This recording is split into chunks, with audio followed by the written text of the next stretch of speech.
Hello viewers, আসসালামু আলাইকুম ওয়া রাহমাতুল্লাহ। হার্ডওয়্যার ইনসাইডের নতুন আরেকটি ভিডিওতে সবাইকে স্বাগতম। আজকে মূলত কাস্টমার থাকা কারণে ভিডিওতে ভয়েস দিতে পারিনি, এই বিধায় আলাদাভাবে ভয়েস অ্যাড করলাম। আজকে যে বোর্ডটি নিয়ে আলোচনা করব এটি আসুস H81M কে সিরিজের 4th জেনারেশনের একটি মাদারবোর্ড। আসুস মাদারবোর্ডের কিছু কমন ইস্যু, আজকে যে ইস্যুটা নিয়ে আমরা আলোচনা করব এটি কিন্তু আসুস মাদারবোর্ডের একটি কমন ইস্যু। তো এই মাদারবোর্ডটিতে মূলত যে প্রবলেম সেটি হচ্ছে, লক্ষ্য করুন, স্ট্যান্ড বাই ভোল্টেজ আছে, এটা পাওয়ার এসে দেখেন পাওয়ার এসে চলে যাচ্ছে, অর্থাৎ প্রসেসরে ভোল্টেজ ঢোকে না। যতবারই সুইচিং করা হবে ততবারই শুধুমাত্র এই যে 1 সেকেন্ডের জন্য পাওয়ার এসে চলে যাচ্ছে। ফ্যানটা কিছু সময় ঘুরে পাওয়ার এসে চলে যায়। এটা কিন্তু রিস্টার্ট নিচ্ছে না, অর্থাৎ যে চালু হয়ে আবার পুনরায় চালু হয় এরকম না। এই দেখেন, একবার সুইচিং করলে একবারই অন হচ্ছে, কিন্তু পুনরায় নিজে নিজে চালু হচ্ছে না। রিস্টার্ট প্রবলেম কিন্তু এটাকে বলা যায় না। হ্যাঁ, তো দেখেন, এটা আমি যদি প্রসেসর যদি খুলে আমি যদি আবার পাওয়ারটা দিই, ফ্যানটা দিলাম আপনাদের বোঝার স্বার্থে যে এটা কন্টিনিউ পাওয়ার আসছে। প্রসেসর খুলে পাওয়ার দিলে দেখবেন যে কন্টিনিউ, এই যে দেখেন এটা এখন কন্টিনিউ কিন্তু পাওয়ারটা আছে, যদিও প্রসেসরের ভোল্টেজ এখানে ঢোকেনি। আসুসের এই সিরিজের মাদারবোর্ডটা প্রসেসর না থাকলেও প্রসেসরের ভোল্টেজ এসবি ভোল্টের উপরে যে এলইডিটা সেটা জ্বলবে, কিন্তু এটা কিন্তু জ্বলছে না। প্রসেসর লাগালে বন্ধ হয়ে যায়। তো প্রসেসর খোলা অবস্থায় দেখেন এটা কিন্তু এই যে প্রসেসর নেই, এটা কিন্তু ঠিকঠাক এখন বোর্ডে পাওয়ার কন্টিনিউ, মাদারবোর্ডে কন্টিনিউ পাওয়ারটা আছে। ফ্যানটা দেখেন যে কন্টিনিউ এটা চলতেছে, কিন্তু প্রসেসর লাগালে এটা হচ্ছে শুধুমাত্র 1 সেকেন্ড বা 2 সেকেন্ডের জন্য অন হয়। এই হচ্ছে এই মাদারবোর্ডের প্রবলেম। এই দেখেন এভাবে চলতেছে। আপনাদের বোঝার স্বার্থে আমি একটু কয়েকবার পাওয়ারটা দিয়ে দেখিয়েছি, প্রসেসর ছাড়া এবং প্রসেসর লাগিয়ে। তো এখন আমি প্রসেসরটা একটু লাগিয়ে আপনাদের যদি আবার একটু দেখাই, এই যে দেখেন প্রসেসর লাগালে এটা কিন্তু পাওয়ারটা 1 সেকেন্ড 1.5 সেকেন্ডের জন্য আসে। এই যে দেখেন পাওয়ার এসে চলে যায়, 1 সেকেন্ড হবে সর্বোচ্চ টাইমটা। এই যে 1 সেকেন্ডের জন্য পাওয়ার এসে চলে যায়। এই যে প্রবলেমটা, এটা কিন্তু এই আসুস ম্যাক্সিমাম আসুস মাদারবোর্ডের এটা একটা কমন ইস্যু বললেই চলে। এই ইস্যুটা কয়েকটা জায়গা থেকে হতে পারে। এটা অনেক সময় বায়োজের ইস্যু হয়, হ্যাঁ, তবে বায়োজের ইস্যুটা খুবই কম হয়, বিশেষ করে পাওয়ার রিলেটেড প্রবলেমটার থেকে হয়। এটা পাওয়ার সেকশন থেকেই সাধারণত এই সমস্যাটা হয়, বিশেষ করে 12 ভোল্টের সাইড, অর্থাৎ প্রসেসর কোর সেকশন থেকে এই সমস্যাটা হয়। কোর আইসি কিন্তু নষ্ট না এটার। তো আবার দেখবেন যে এটা যদি আমি 12 ভোল্টের কানেক্টরটা খুলে দিই, তাহলে কিন্তু দেখা যায় মাদারবোর্ড কন্টিনিউ চলবে। অর্থাৎ প্রসেসর থাকাকালীন প্রসেসরের মধ্যে যখন একটা ভোল্টেজ থ্রো করতে হবে, তখন কিন্তু ভোল্টেজ না ঢুকতে পেরে কিন্তু এই সমস্যাটা 1 সেকেন্ডের জন্য বোর্ডটা চালু হয়ে আবার বন্ধ হয়ে যায়, আবার পুনরায় চালু করতে হয়, কিন্তু সেই একই অবস্থা থাকে। তো আমি কাজটা কীভাবে করি আপনারা দেখবেন। আসুস মাদারবোর্ডের এই যে কমন একটা ইস্যু, যে আপনারা অনেকে হয়তো এই প্রবলেমটার কারণে মাদারবোর্ড আপনারা সমাধান করতে পারেন। অনেকে কোর আইসি চেঞ্জ করেন, হ্যাঁ, অনেকে আইসি চেঞ্জ করে ফেলেন, তারপরও দেখা যায় যে সমাধান হয় না করতে পারে, তখন দেখা যায় এটা ফেরত দিয়ে দেন যে না, এটা হবে না, এটা ডেড হয়ে গেছে বা অন্য কোনো প্রবলেম। কিন্তু এটা আসলে সমাধান আছে, এটা খুবই ইজি সলিউশন, এবং এই সলিউশনের লংজিবিলিটিও কিন্তু খুবই ভালো হয়। এটাকে মেজর কোনো মেজর কোনো কাজের মেজর কোনো ইস্যুর জন্য যে মেজর কোনো কাজ এটা বলা যাবে না। এই কাজটা করলে মাদারবোর্ড আবার ভালো একটা টাইম নিয়ে মাদারবোর্ডটা আবার চলবে। তো এই যে দেখেন এই পাশে এই যে কিছু ট্রানজিস্টর হচ্ছে এখানে দেয়া আছে, অন্তত প্রায় 8-9টার মতন ট্রানজিস্টর এখানে রয়েছে। মূল ঘটনাটা কিন্তু এইখানে। এই যে ট্রানজিস্টরের ভিতরে এইখানে কিন্তু মূল সমস্যাটা। তো দেখবেন যে এখানে কিন্তু আপনি আবার যদি একটু হিট দিয়ে দেন, দেখবেন যে কিন্তু এইটা মাদারবোর্ডটা আবার চলা শুরু করছে। কিন্তু বেশিক্ষণ না, মাদারবোর্ড ঠান্ডা হয়ে গেলে দেখবেন কি যে আবার যাতা হয়ে যাবে। কাজেই পারফেক্ট সলিউশন পাওয়ার জন্য যেটা করতে হবে, এই ট্রানজিস্টরগুলো রিমুভ করতে হবে, অথবা সেম ট্রানজিস্টর আপনারা চাইলে আবার লাগিয়ে দিতে পারেন। তো আমি ট্রানজিস্টর রিমুভ করার জন্য আমি এই যে সর্বপ্রথম ঠিক মাদারবোর্ডের পিছন সাইড থেকে হটগান দিয়ে একটু হিট দিয়ে নিতে হবে।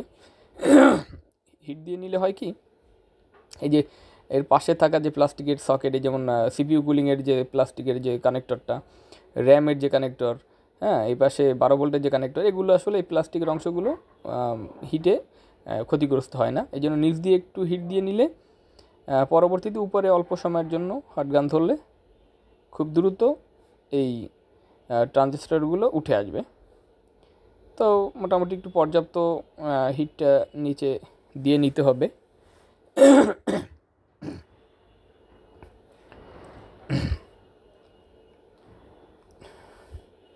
তো এভাবে নিচে মোটামুটিভাবে একটু হিট দেওয়া হয়ে গেলে এবার যেটা করবেন, টুইজেট দিয়ে উপর থেকে ট্রানজিস্টরগুলো এক এক করে উঠিয়ে ফেলবেন। এখানে এই যে কোর আইসির পাশে যে মোসফেটটা রয়েছে, এর পাশে 2টা ট্রানজিস্টর আছে ছোট, এগুলো কিন্তু উঠানোর প্রয়োজন নেই। শুধু এই পাশের এই যে ট্রানজিস্টরগুলো, অর্থাৎ ভিডিওতে যেভাবে দেখছেন ঠিক এগুলো।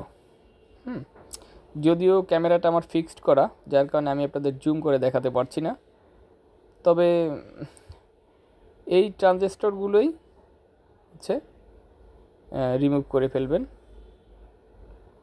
আপনি চাইলে এখানে সেম একটি মাদারবোর্ড থেকে আবার এগুলো লাগিয়ে নিতে পারেন, তাতে ভালো হয় আরও। কিন্তু যদি এগুলো না লাগাতে চান তাতে কোনো সমস্যা নেই। দেখেন এগুলো রিমুভ করা কমপ্লিট। একটু ঠান্ডা হওয়ার জন্য অপেক্ষা করতে হবে এবং একটু পরিষ্কার করে নিতে হবে।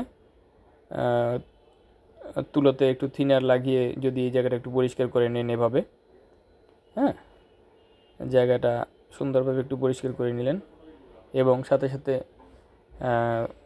গরমের যে এখানে যে তাপটা সেটি একটু কমিয়ে ফেলতে হবে। অর্থাৎ এই যে তাপ অবস্থায়, গরম থাকা অবস্থায় কখনোই মাদারবোর্ডে পাওয়ার দিবেন না।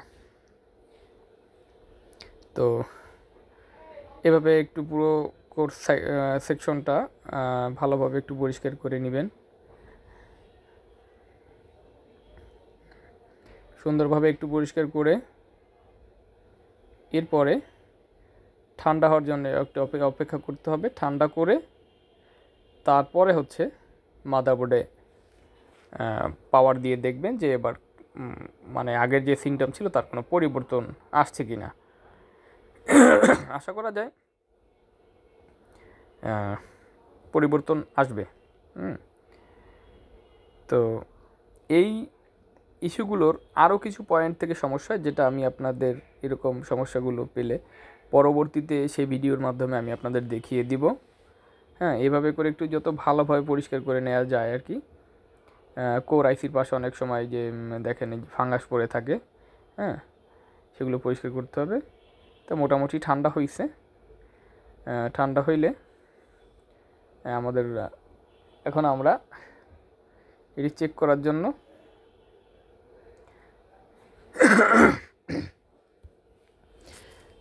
পাওয়ারটা দিয়ে দেখব।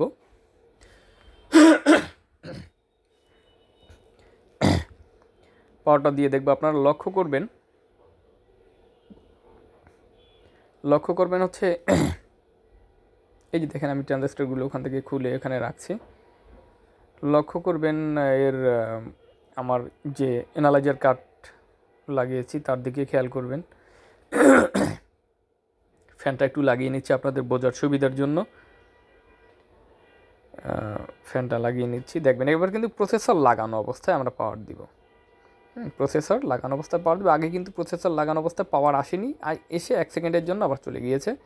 তো এবার প্রসেসর লাগানো অবস্থায় আমরা পাওয়ার দেবো। আপনারা এই যে অ্যানালাইজার কার্ডটার দিকে লক্ষ্য করবেন, দেখবেন পাওয়ার কন্টিনিউ। এই যে দেখেন পাওয়ার কন্টিনিউ, প্রসেসর লাগানো অবস্থায় পাওয়ারটা কন্টিনিউ আছে। এবং এই যে দেখেন প্রসেসরের যে ভোল্টেজটা, ওকে, এটা কিন্তু ওকে হয়েছে, প্রসেসরের ভোল্টেজটা কিন্তু ঢুকছে। হ্যাঁ, প্রসেসরের ভোল্টেজ কিন্তু এবার ঢুকছে, অর্থাৎ প্রসেসরও কিন্তু হিট হচ্ছে, রিড করছে।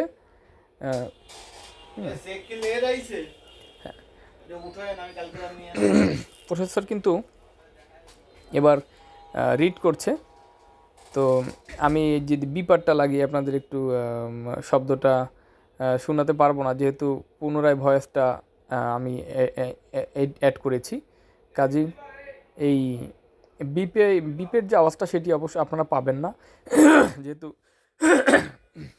রেকর্ডিং ভিডিওর সাথে যে রেকর্ডটা হয়েছে সেই রেকর্ডটা আমি সাউন্ডটা বন্ধ করে দিছি, কারণ ওখানে আমি ভয়েসটা দিতে পারিনি, কাস্টমার ছিল তাই। কাস্টমারের অনেক ভয়েসের মধ্যে অ্যাড হয়ে গেছে, যার কারণে ওই ভয়েসটা আমি ক্যান্সেল করে আমি নতুন করে ভয়েসটা অ্যাড করেছি। তা আমি আপনাদের ভিজিএ কেবল লাগিয়ে র্যাম লাগিয়ে আমি ডিসপ্লেটা দেখাবো যে এই প্রবলেমটা সলভ হলো কি না। তো আমি র্যামটা লাগিয়ে নিচ্ছি।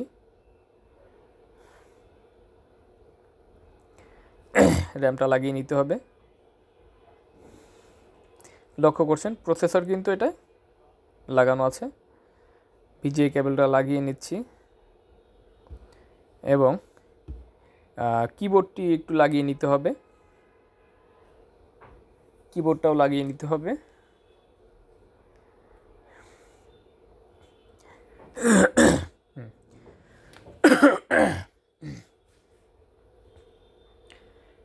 আপনারা দেখবেন, এই দেখেন মাদারবোর্ড কিন্তু অন হয়েছে। লক্ষ্য করবেন এবার মনিটরে একটু আপনাদের যদি দেখাই যে ডিসপ্লে আসলো কি না। এই দেখেন কিবোর্ডে কিন্তু ডিসপ্লে চলে আসছে। এবার মনিটরটা একটু ঘুরিয়ে দেখাচ্ছি। এই দেখেন মনিটরে কিন্তু ডিসপ্লে চলে আসছে। তো দেখেন মাদারবোর্ডটা কিন্তু সহজে প্রবলেমটা সলভ হয়ে গেল। তো এই ধরনের প্রবলেমগুলো আসলে এরকমই আরও কিছু মাদারবোর্ডে আরও কিছু কিছু পয়েন্ট থেকে হয়। তবে এই যে পয়েন্টটার কাজ করলাম এটা একটা কমন বা মুখস্থ ইস্যু বললেই চলে। হ্যাঁ, তো মাদারবোর্ডটি কিন্তু সলভ হয়ে গেছে এটার প্রবলেমটা। তো যাই হোক, হ্যাঁ আজকে আমার খুব একটু ঠান্ডারও প্রবলেম হয়েছে। তো দর্শক, এভাবে করে মাদারবোর্ডের প্রবলেমগুলো আপনারা এভাবে ফাইন্ড আউট করে সলভ করতে পারবেন। তো আমার ভিডিওগুলো যারা দেখেন সবাইকে অসংখ্য অসংখ্য ধন্যবাদ। আর যারা নতুন দেখছেন অবশ্যই আমার চ্যানেলটি সাবস্ক্রাইব করবেন, পাশে থাকা বেল বাটনটি বাজিয়ে দিলে নতুন ভিডিওর আপডেটগুলো আপনাদের কাছে নোটিফিকেশনের মাধ্যমে সবার আগে চলে যাবে। হ্যাঁ, আমি আরেকটা মনিটরে লাগিয়েছি, এটা দেখেন, এটা কিন্তু খুব সুন্দরভাবে প্রবলেমটা সলভ হয়েছে। এতে করে এই মাদারবোর্ডটা খুব ভালো একটা লংজিবিলিটি কিন্তু আবার পাবে, যেহেতু মেজর কোনো পয়েন্টের কাজ করা হয়নি। তো ভিউয়ার্স, ভিডিওটি দেখার জন্য অসংখ্য ধন্যবাদ। আমার চ্যানেল হার্ডওয়্যার ইনসাইডের পাশে থাকবেন। ভিডিওটি ভালো লাগলে অবশ্যই লাইক, কমেন্ট এবং শেয়ার করবেন। অবশ্যই সাবস্ক্রাইব করে পাশে থাকা বেল বাটনটি বাজিয়ে দিবেন। ধন্যবাদ সবাইকে হার্ডওয়্যার ইনসাইডের পাশে থাকার জন্য। ভালো থাকবেন সবাই, সবাই ভালো থাকবেন। আসসালামু আলাইকুম ওয়া রাহমাতুল্লাহি ওয়া বারাকাতুহু। আর যারা মাদারবোর্ড যারা রিপেয়ার করাতে চান আমার কাছ থেকে, যে কোনো কুরিয়ার মাধ্যমে খুলনা সদর এবং আমার মোবাইল নাম্বার, আমি ডিসক্রিপশনে মোবাইল নাম্বারটা দেওয়া থাকবে, মোবাইল নাম্বার দিয়ে খুলনা সদর, এসি পরিবহন বা সুন্দরবন পরিবহন যে কোনো একটি দিয়ে পাঠালে আমার এখানে চলে আসবে, মাদারবোর্ড রিপেয়ার করে আবার আপনাদের কুরিয়ারের মাধ্যমে পাঠিয়ে দিতে পারবো। খুবই রিজনেবল প্রাইজে আমি মাদারবোর্ডগুলো করে থাকি। মাদারবোর্ডের মডেল অনুযায়ী সার্ভিসিং চার্জটা আসবে।